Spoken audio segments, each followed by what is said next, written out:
my friend had the opportunity to, he said, hey Don, I have US Open golf tickets, which is just down the road at Carmel. And Carmel is really, it's about 100 miles away from San Francisco. So we jumped in the car and we drove down, and when we got down there, it was beautiful in San Francisco, but when we got to Carmel, the whole place was fogged out.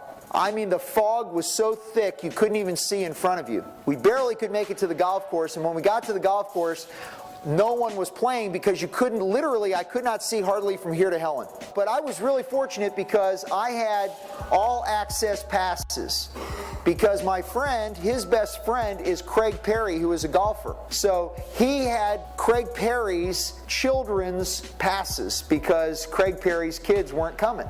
We had players' passes. It don't get any better than this. And so I'm looking for Tiger Woods. I want to meet Tiger Woods. This is my goal. My goal is to meet Tiger Woods. Tiger's not to be found. Nobody knows where he is. I keep asking around, you know where Tiger is? No, I don't know where he is. No. So we start walking around, and then all of a sudden I walk outside, and I hear this sound.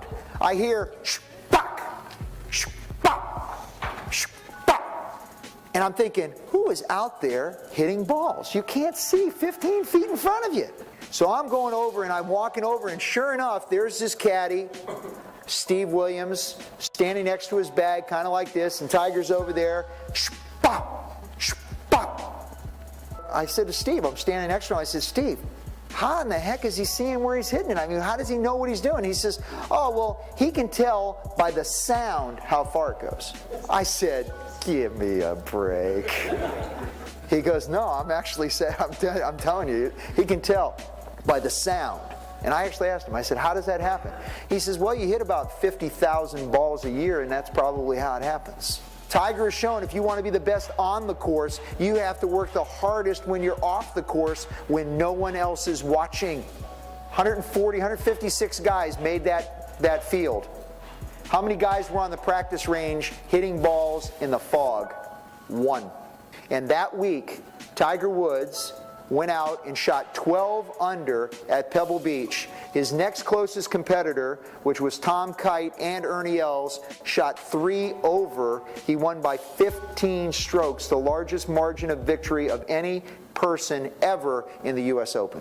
The reason this is such a cool picture, and the reason why I show it to everybody, is because Tiger is doing practice putting. Do you see where he's got balls over here? That's as close as he could get it to that pin. It was an unbelievably difficult place where the pin was that day.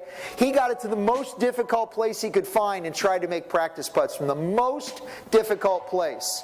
Why? Because he figured if he could do it from the most difficult place, he could do it from any place. And the question I ask you today is, does your work rhetoric, the things you say about your work, does it match your work reality, what you actually do in your work?